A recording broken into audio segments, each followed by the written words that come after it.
So today we have with us Dr. Sachin Patel, who is currently working as CAO in Sri Kalki Tirthadham, a Prerna Peeth. He has also been recognized as Teachers Ambassador and Innovative Design Thinker by Ministry of Education. World Culture and Environmental Protection Commission and Niti Aayog of India has recently awarded him as an honorary doctorate in Philosophy of Education and Organizational Leadership. He is also working with Education Department on Youth Tinkering project. So I would like to welcome Dr. Sachin Patel on our platform. Thank to give me this opportunity and calling me here. तो आज हम बहुत ही important topic जैसे discussion करने जा रहे हैं NEP new education policy. सो शुरुआत के लिए मुझे आपसे ये जानना है कि आपका क्या कंट्रीब्यूशन रहा है NEP के अंदर. मुख्यतः देखा जाए तो NEP में उसका इम्प्लीमेंटेशन किस तरह से करना है और उसके लिए जो कुछ नए प्रयोग करने हैं उसके लिए बहुत ही कार्यरत रहा हूँ और पहले से कार्यरत रहा हूँ. ओके. एंड अब क्योंकि एक आज की दौर में किसी भी इंसान के लिए सर्वाइवल इज़ वेरी इंपॉर्टेंट है ना. हर कोई भागता है, काम करता है अपनी पर्सनल लाइफ को और फैमिली को संतोष करने के लिए या फिर उनकी ज़रूरतें पूरी करने के लिए. बट ऐसे जो काम है यहाँ पे this is not a paid job. तो what inspired you personally to contribute in this journey के जहाँ पे आपको पर्सनल लाइफ से एक्स्ट्रा डेडिकेशन दे के आपको ये कंट्रीब्यूशन देना हुआ होगा. तो what was that inspiration? Inspiration में ऐसा है कि बचपन से जब से होश संभाला है तब से ऐसा सोच रहा था कि देश के लिए कुछ काम करना है. तो उस समय पर थोड़ा सा रिजिडनेस था कि क्या करेंगे बड़े होकर, तो मिलिट्री में जाएंगे. उस समय पर देश सेवा यानी मिलिट्री ऐसा ही एक मन में था. ज़्यादा कुछ समझ नहीं थी बचपन में. उसके लिए प्रयत्न भी किया बट कहीं ना कुछ ऐसा हुआ कि वहाँ पर हम नहीं जा पाए. तो उस समय पर मेरे ही ऐसे एक इंस्पिरेबल जो पर्सन है उन्होंने मुझे बताया कि अगर जो चीज़ हम नहीं बन सकते हैं वो बनाने के लिए हम प्रयत्न तो कर सकते हैं. ट्रू. तो इसके लिए एक छोटी सी मुझे दिशा मिली कि जीवन में अब आगे अगर जो करना है तो वो शिक्षक बनना है. ओके. और फिर पूरी पढ़ाई का जो और जीवन का लक्ष्य हो गया वो शिक्षक बनने के ऊपर मेरा कंसंट्रेशन हो गया. शिक्षक बनने के लिए और बनना क्यों था, क्योंकि मुझे ऐसे ही विद्यार्थी क्रिएट करने थे जो अपने देश के लिए कुछ ना कुछ कर पाए. मतलब वो अंदर से ही वो डालना तो था. वो अंदर से आया एंड फिर उसके ऊपर ही काम किया. और तब से जब ग्रेजुएशन कर रहा था उस समय से बच्चों को पढ़ाना जो नहीं पढ़ सकते थे. ऐसे हमारे दोस्त, शुरुआत भी मैंने वैसे की थी कि जो दोस्त नहीं पढ़ रहे थे उनको भी पढ़ाना और उनके भी पढ़ते समय कुछ ना कुछ ऐसे बातचीत करना कि वो समाज के लिए उनकी पढ़ाई कुछ ना कुछ काम में लगे.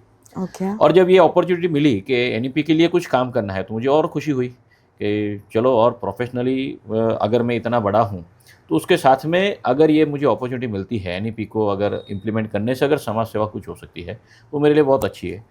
और यही विचार से शायद मैं उसके साथ जुड़ा. ग्रेट. सो आपकी ओवरऑल कितने सालों की जर्नी है इन एजुकेशन इंडस्ट्री? 2001 में सबसे पहली जॉब मैंने शुरू किया था एज ए शिक्षक.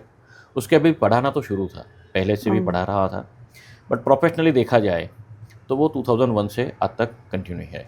ओके. तो जब आपको पता चला कि NEP के लिए सरकार कुछ कर रही है, so what was your starting या फिर NEP का स्टार्टिंग कैसे हुआ? अगर अभी तक उसमें क्या क्या एक अगर हाईलाइट देना चाहे तो आप कैसे देंगे?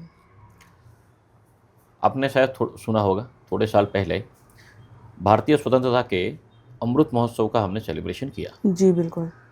उसी समय पर बहुत सारे विद्वान वो बैठे थे, नेशनल लेवल के थे और बातचीत निकली कि स्वतंत्रता के जो 75वीं सालगिरह हम मना रहे हैं तो ये सालगिरह अगर देखा जाए तो ब्रिटिशरों से हमको आज़ादी तो मिल गई पर आज भी मेरे शब्द में शब्द आया बोलने में कि आज़ादी, तो ये शब्द उर्दूनिष्ठ शब्द है. अब ऐसा नहीं कि उर्दू कोई बाहर की लैंग्वेज है बट वो देखा जाए तो हिंदी और हिंदी का जो अपभ्रंश है उसको मिलाकर ये उर्दू का क्रिएशन हुआ है. एक्चुअली वो लिपि पहले फारसी लिपि थी, उसके ऊपर तैयार. तो हमारे जीवन में कई बार ऐसा हो गया है और आज ज़्यादातर अगर हम इस तरह से शांति से सोचे तो ध्यान में आएगा कि हमारा जीवन आज हम जो भी सोच विचार रखते हैं, हमारी जो जीवन शैली है, हमारे जीवन के ऊपर जो प्रभाव है वो कहीं ना कहीं ब्रिटिशरों का या उन्होंने जो हमारे वहाँ पे जो दूषण जो क्रिएट करके गए थे उसका कहीं ना कहीं प्रभाव रहा है. तो राजकीय पद्धति से देखा जाए तो हम स्वतंत्र हो गए बट वैचारिक दृष्टि से अगर हमारी स्वतंत्रता की बात करेंगे तो कहीं ना कहीं कुछ ना कुछ छूट रहा है. चिंतन मनन करने से ध्यान में आया कि उसका मूल अगर हमको जानना है तो ध्यान में आएगा कि मैकलो ने जो सिस्टम 1857 के हार के बाद हमारे ऊपर जो थोपी गई थी शिक्षण पद्धति और गुरुकुल को नष्ट करके हमारी जो विद्याएं थी जो उसको नष्ट करने की आशय से की थी, करेक्ट।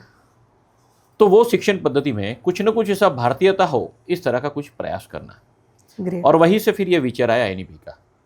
राइट, मतलब अगर आज हमें नेशन वाइड अगर कोई चेंजेस लाने हैं तो we have to include everything in education. Exactly, हम शुरुआत एजुकेशन से कर सकते हैं, but education is not the end point for that. Correct. क्योंकि फिर तो एजुकेशन के लिए बच्चा जाएगा अपने जीवन के 12-15 साल तक सिर्फ एजुकेशन सिस्टम के साथ जुड़ा हुआ होता है, हाँ पर जी। उसकी शुरुआत घर से होती है और उसका अंत जो है समाज के साथ होता है।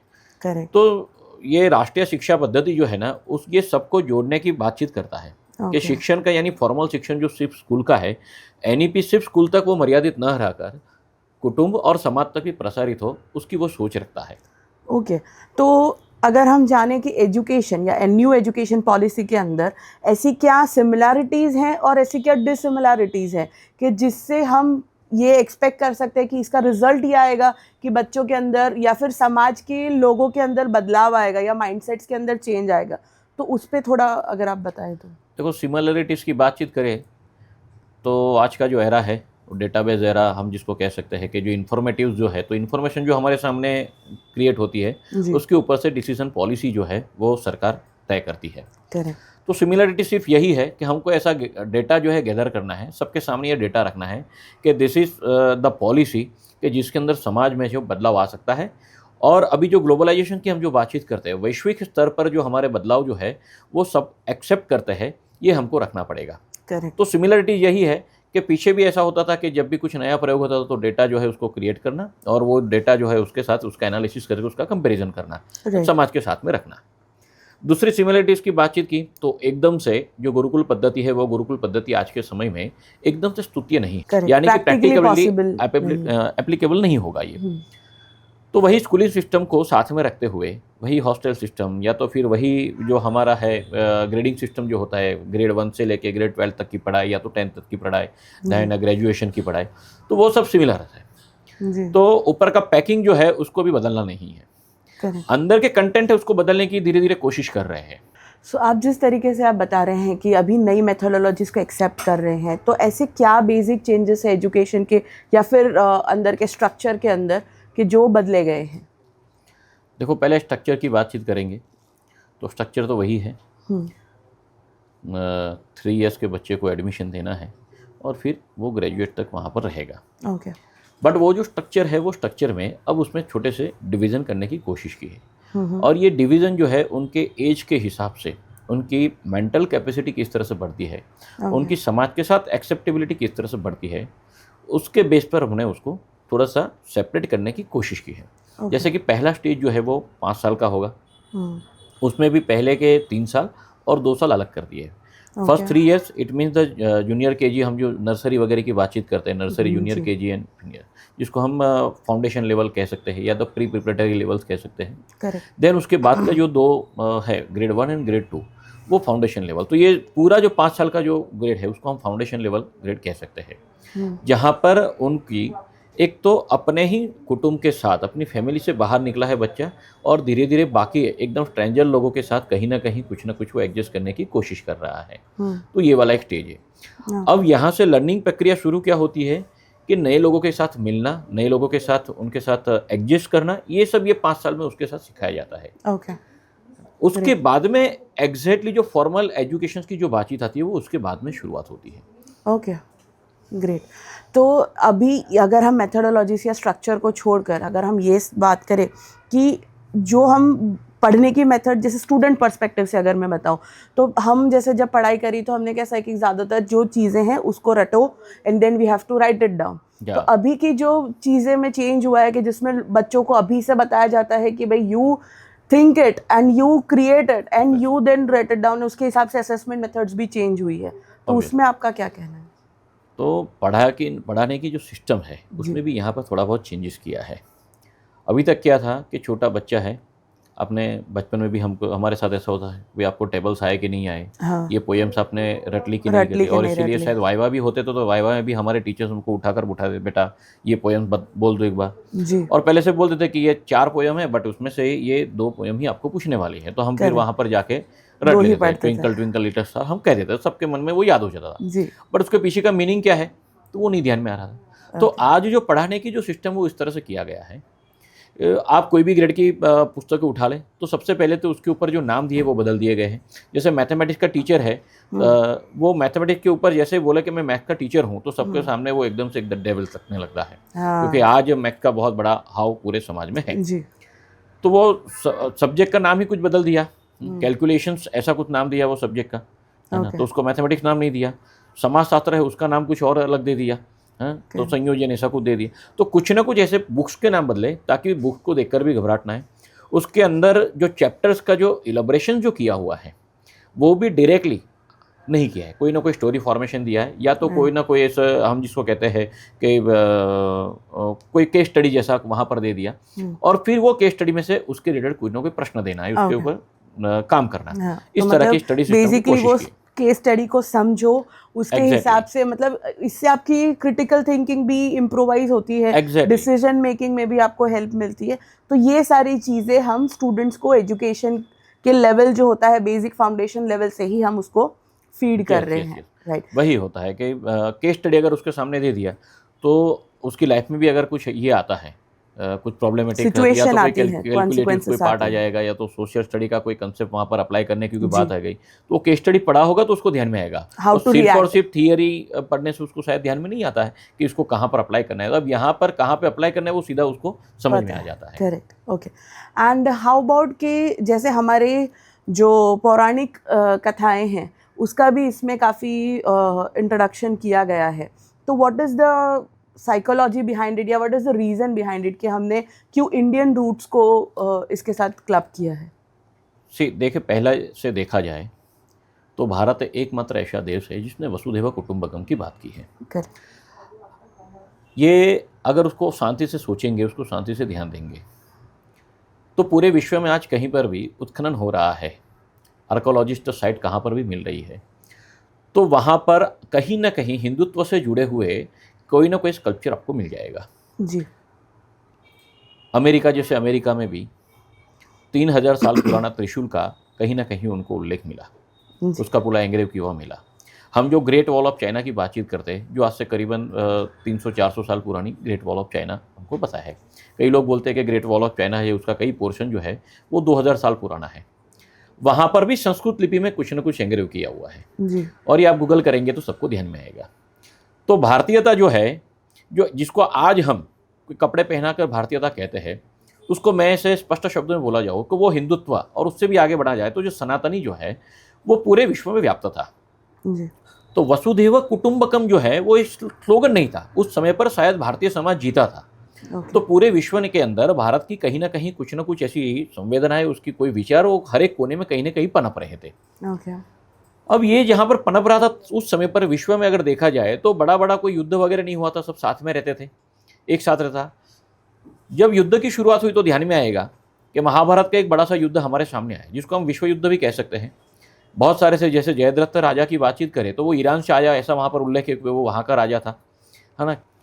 तो काल यवन जो है वो वियतनाम के पास तक उसका राज्य फैला हुआ था। तो एक तरह से देखा जाए कि पूरे विश्व के अंदर भारत की जो संस्कृति है, उसके जो विचार है वो पूरे कहीं ना कहीं फैले हुए थे। उस समय पर विश्व की अगर हम चित्र देखा जाए, उस समय की जो बातें हमारे पास आती है तो सब शांति से रहते थे, प्रकृति को कोई नुकसान नहीं हो रहा था, जो एनवायरनमेंट का आज जो प्रॉब्लम है वो नहीं हो रहा था। जी, और भारतीय जीवन पद्धति में भी कहीं ना कहीं कुछ ऐसा है कि हर एक का विचार करे, स्व केंद्रीय जीवन नहीं है, उसमें समाज केंद्रीय जीवन की बातचीत की है। तो भारत की जो कुटुंब प्रथा है और विश्व की बाकी जो कुटुंब प्रथा है वो भी एकदम भिन्न है। भारत की यही कुटुंब प्रथा की वजह से आज समाज में ऐसा हुआ है कि भारत के जनमानस में ज़्यादातर प्रॉब्लम कम होते हैं, वहाँ पर कुदरत के प्रति थोड़ी संवेदना ज़्यादा होती है। और यही बात जब विश्व ने जानी तो विश्व उसको एक्सेप्ट कर रहा है। आज विश्व ने योग को एक्सेप्ट किया, आज विश्व ने प्रकृति की पूजा को एक्सेप्ट कर दिया है। तो ऐसी बहुत सारी चीज़ें भारतीयता से विश्व सीख रहा है, क्योंकि विश्व को आज भरोसा हो गया है कि इंडियन कल्चर को हम अगर अडॉप्ट करते हैं तो आज के ज़माने की जितनी भी गड़बड़े हैं, जितने भी प्रश्न हैं, उसको हम आराम से सॉल्व कर सकते हैं। जी। तो जब यूनो में बैठकर लोग कार्बन या ज़ीरो कार्बन या कार्बन कट ऑफ के लिए जब बातचीत कर रहे हैं, तो भी वहाँ पर भारतीयता की जीवन पद्धति की बातचीत करते हैं। और यही सारी चीज़ें कहीं न कहीं एनईपी के साथ जोड़ने की बातचीत की है कि भारतीय शिक्षण प्रणाली में अगर ये बदलाव हम ही शुरू करें, तो शायद विश्व उसको और एक्सेप्ट करेगा। करेक्ट। और इसीलिए ये विचार आया कि शिक्षण में जो है वो भारतीयकरण करना ज़रूरी है।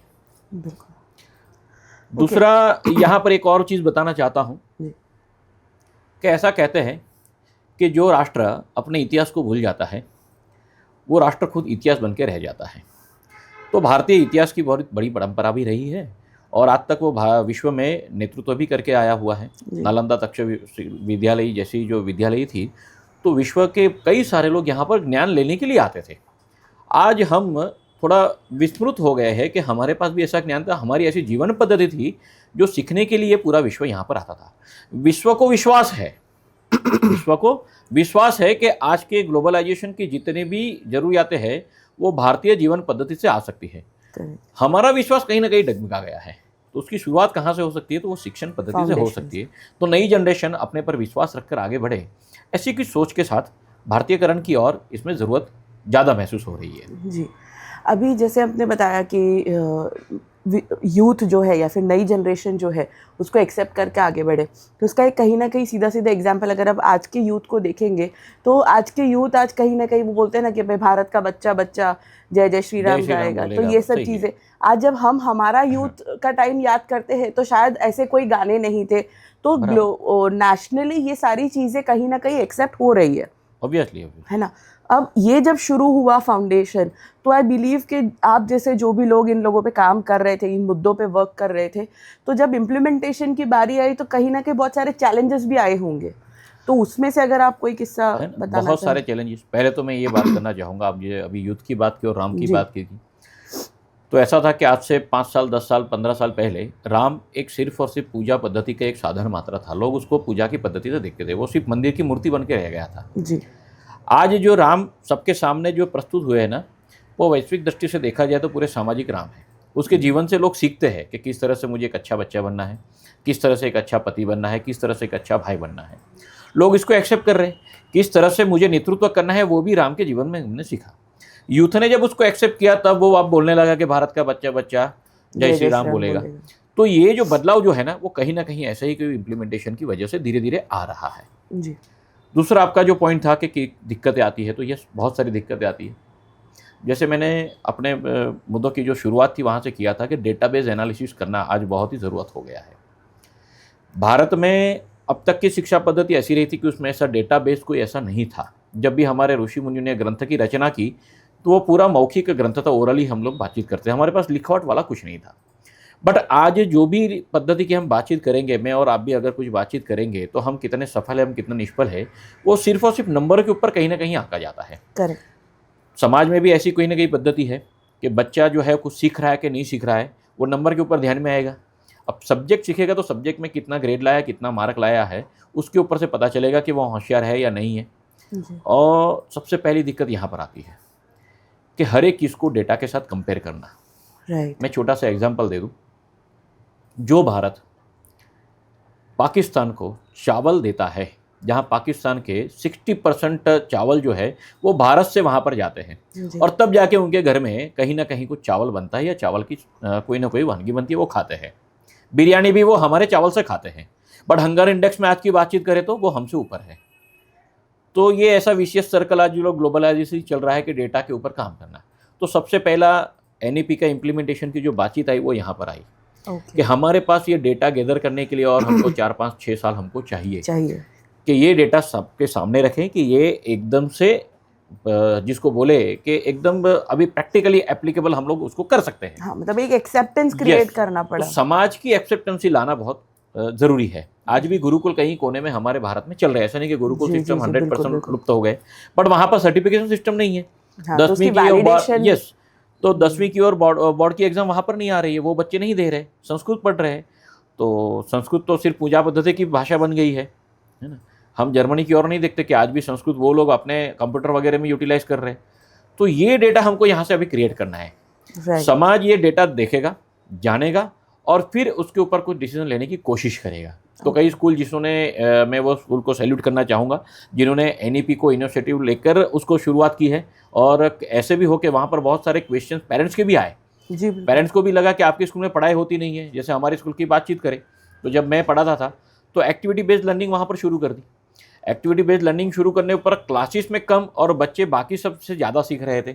अब बच्चों में हम लोग वो बदलाव देख रहे हैं, बट पेरेंट्स हमेशा तो कि भाई सामने 1 महीने के बाद आपकी एग्ज़ाम है और आप अभी भी बच्चों को कहीं ना कोई एक्टिविटी करवा रहे हो, तो ये बहुत सारे क्वेश्चंस आता है। करेक्ट। कई शिक्षक ऐसे हैं जो, ज़्यादातर ऐसे नहीं है बट आज तक हमारे शिक्षकों का भी माइंडसेट बना हुआ है कि उनको भी वहाँ पर ऑफिस वगैरह में काम करने के बाद उनको प्रमोशन चाहिए। तो प्रमोशन आज भी किस तरह से मिलता है कि उनके क्लास में कितने बच्चे पास हुए। अब एक्टिविटी उनको करवाने के लिए बोलेंगे तो टीचर सबसे पहले वहाँ से गिव अप करने की कोशिश करता है कि भाई एक्टिविटी करवाएंगे तो सिलेबस कब खत्म करेंगे, क्योंकि उनको वो भी लिखना होता है कि सिलेबस कौन से महीने में कितना खत्म हुआ। ना ये जो थिंकिंग प्रोसेस है शिक्षकों का भी, समाज का भी, खास करके अभिभावक यानी कि पेरेंट्स का, कि इसको एक्सेप्ट करें। और सबसे बड़ा जो क्वेश्चन मार्क आता है हमारी स्कूलिंग सिस्टम्स के जो संचालक होते हैं तो उनके स्कूल में भी अगर ऐसा हम इम्प्लीमेंट करें और वो उसको एक्सेप्ट करके ये सिस्टम को आगे जाने दें, है ना, इसकी एक बहुत बड़ी ज़रूरियात अभी खड़ी हुई है। तो एक्टिविटी बेस्ड लर्निंग भी वहाँ पर इंट्रोड्यूस किया हुआ है।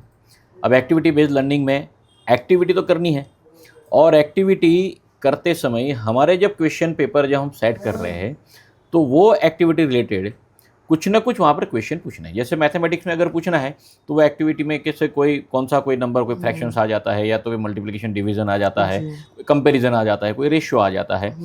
तो ये सारे रिलेटेड क्वेश्चंस वहाँ पर आप बनाकर पूछिए। सोशल स्टडी में वो एक्टिविटी के रिलेटेड आपका जो अनुभव है उसके रिलेटेड क्या हो सकता है।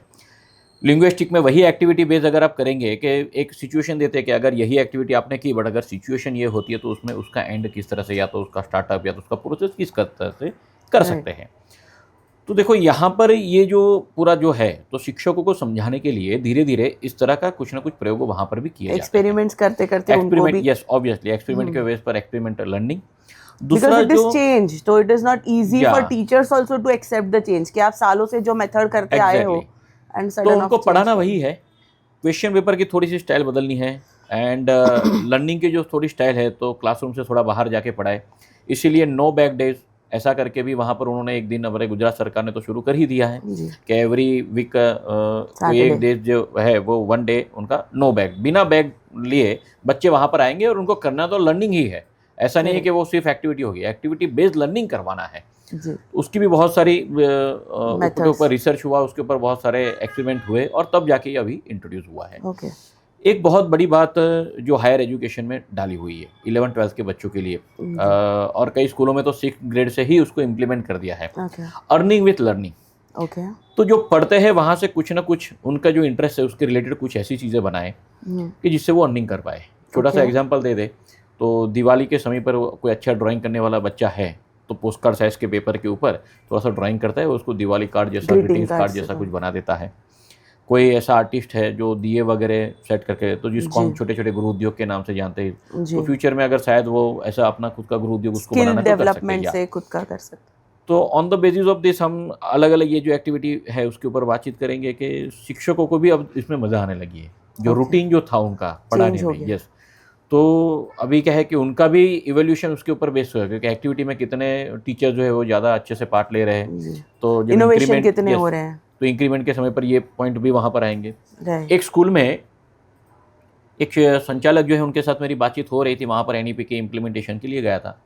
उन्होंने वहाँ पर अपने टीचर के जो इवोल्यूशन पॉइंट था उसमें दिया था कि आपने सोसाइटी के लिए पूरे साल में कितने दिन आपने स्पेंड किए और किस तरह से दिए, उसका प्रोजेक्ट उनको रिपोर्ट। अब देखो वो शिक्षक खुद वहाँ पर जा रहा है तो अपने बच्चों को दिखा रहा है। एक स्कूल में दिवाली होमवर्क दे रहे हैं कि दिवाली होमवर्क के कोई भी 5 दिन जाके कोई जो नीडेड पर्सन है उनको जाके पढ़ाओ। अब ये नीडेड पर्सन में सिर्फ ऐसे नहीं कि गरीब बच्चे आएंगे, अपने घर में अपने ग्रैंड पेरेंट्स जो है वो बिना पढ़े लिखे, उस समय पर शायद ग्रैंड मदर जो थे उनको इतनी पढ़ाई नहीं होती थी, तो बच्चा उसको भी पढ़ाता है, उसको भी अपने हस्ताक्षर करना सिखाता है और फिर उसका वो रिपोर्ट वहाँ पर सबमिट करता है कि हमने ये दिवाली वैकेशन किया। तो that is a good sign. हम ऐसा कह सकते हैं कि एनईपी जो है वो एक्चुअल जहाँ पर हमको इम्प्लीमेंट करना है वो जा रहा है। ग्रेट। ओके जैसे कि मैं खुद काउंसलर हूँ and career counselling is a very major part of my role. तो उसमें मेरे पास काफ़ी सारे ऐसे पेरेंट्स के भी कंसर्न आते हैं कि किस तरीके से ये जो मल्टीपल एग्जिट पॉइंट्स जो हायर एजुकेशन के उसमें बनाए हैं, तो अभी भी कुछ लोग ऐसे हैं, कई क्षेत्र ऐसे हैं जहाँ पे इसकी प्रॉपर अवेयरनेस नहीं है। तो उस बारे में आप क्या कहेंगे? सी आज के अगर हम यूथ की बात करें, जो आजकल बहुत ही प्रचलित शब्द है जेन जी, हम जेन जिसकी जी, बातचीत या करते हैं, अगर उनकी मानसिकता, आप खुद काउंसलर इसलिए आपको पता होगा जी, कि साइकोलॉजी उनकी क्या बनी पड़ी हुई है, कोई एक जगह पर स्टेबल नहीं होना है। करेक्ट। वो जब भी अपने पर कुछ भी बातचीत आती है तो या तो वो उसको स्ट्रांगली होल्ड भी करते हैं या तो स्ट्रांगली गिव अप भी कर देते हैं। जी, अभी उसके अंदर उनको थोड़ा सा भी ऐसे सोच विचार नहीं करेगा कि बाकी कितनी जिम्मेवारी है कितनी नहीं है। तो ये केसेस में कई बार ऐसा होता है, हमारे साथ भी ऐसा हुआ होगा कि पास्ट में हमको भी कुछ एक आध सिलेबस वगैरह हमने उसको अडॉप्ट किया, फिर ध्यान में पढ़ाई करते करते कि नहीं अभी साइंस हमारे बस की बात नहीं है, हमको कॉमर्स लेना है या आर्ट्स लेना है, या तो मेरा सब्जेक्ट यहाँ पर है, मुझे इंटरेस्ट इसमें है। अब जैसे जैसे बड़े होते हैं डिसीजन पावर उनके पास थोड़ा सा शिफ्ट होता जाता है, जी, तो उस समय पर वो डिसीजन लेने के लिए तैयार हो जाते हैं, बट उस समय पर अब उसके पास ऑप्शन नहीं होता है। अब 12th उसने साइंस में कंप्लीट किया है तो अब साइंस की साइड पर ही उसको कहीं ना कहीं ग्रेजुएशन करना है। ये मल्टी एग्जिट पॉइंट्स के ऊपर उसको सबसे बड़ा बेनिफिट ये होने वाला है कि उसके इंटरेस्ट के हिसाब से या तो कहीं पर एक बार उसने चूज़ कर लिया तो वहाँ पर कम से कम 1 साल की पढ़ाई करे, उसको सर्टिफिकेशन कोर्स वहाँ पर उसका सर्टिफिकेशन मिलने वाला है, तो पढ़ाई उसकी व्यर्थ नहीं जाने वाली है। ओके, तो भारतीय सिस्टम जो था कि कुछ भी जाना हुआ है वो कभी भी व्यर्थ नहीं जाता है, वो यहाँ पर एक तो इम्प्लीमेंट होता हो है। रहा है। सेकंड थिंग, उसको 1 साल पढ़ने के बाद ऐसा लगता है कि नहीं मुझे साइंस का ये वाला पार्ट नहीं, बट साइंस का ये दूसरा वाला पार्ट, या तो कॉमर्स या तो आर्ट्स का ये वाला पार्ट मुझे पढ़ना है, तो वहाँ पर वो जाके पढ़ाई शुरू कर सकता है।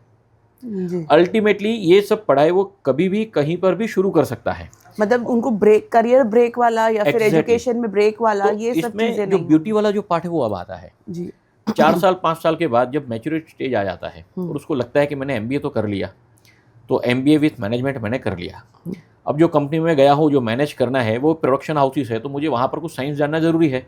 ओके, तो फिर से ऐसा वहाँ पर कोई साइंस का रिलेटेड कोई कोर्स वगैरह ज्वाइन कर लेगा। अगर उसको लगता है कि ये सिर्फ 1 साल में पढ़ने के बाद मुझे अच्छा लगता है तो वो फिर से अपनी स्टडी को कंटिन्यू कर सकता है, ओके, सर्टिफिकेशन ले सकता है। अगर आगे बढ़ना चाहे तो उसमें ग्रेजुएशन भी कर सकता है, उसमें फिर अब वो ऑब्स्टेकल्स नहीं आएगा कि वो 12th में ये वाला पास किया है वो नहीं किया।